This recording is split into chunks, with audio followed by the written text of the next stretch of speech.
7 steps to external examining at GMIT. Step 1. What is in the program document? Program learning outcomes. The statements of what a learner should know and be able to do on successful completion of the program. The approved program schedule, the APS. Delivery of a program must comply with the APS. Teaching, learning and assessment strategy. How it is intended the program will be delivered and assessed. The module ECTS credits and level on the NFQ, the National Framework of Qualifications. The number of credits and therefore workload associated with each module and the level of the module. Step 2. The module descriptor.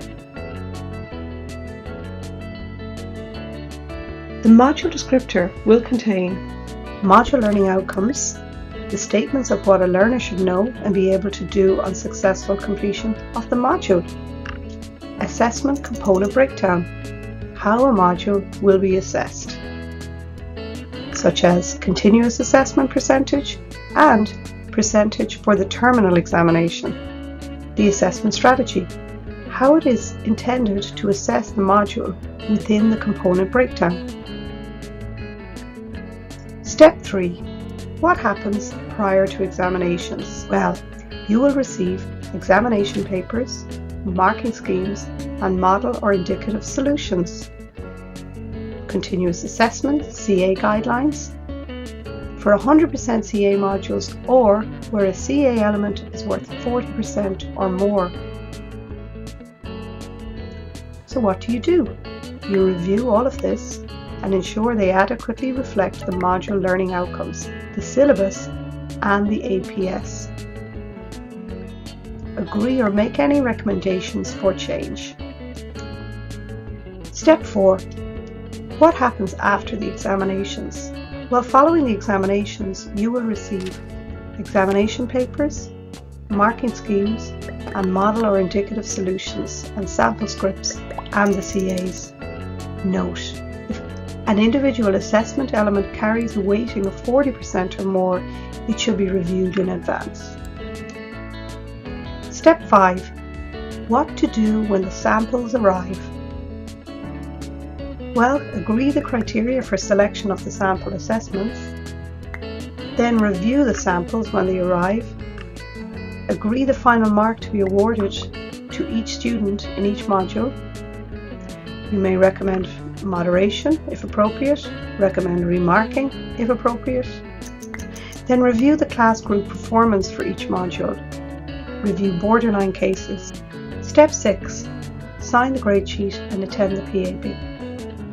Following review of the samples, you sign the grade sheet, attend and contribute to Progression and Award Board, the PAB, and if requested, carry out a review, perhaps remarking of an exam script, and if deemed necessary, of all relevant assessment material.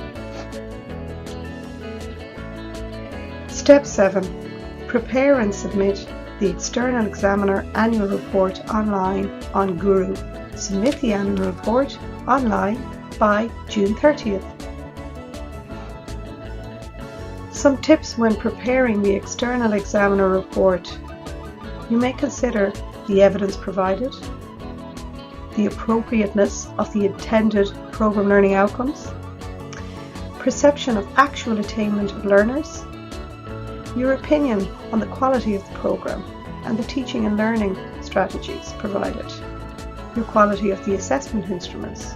Consider fairness, consistency and fitness for purpose of assessment procedures. Consider appropriate national and international comparisons. You should also include any substantial concerns, even if these have been communicated verbally, so that these may be officially addressed. Also, changes from the previous year if you are not reporting for the first time.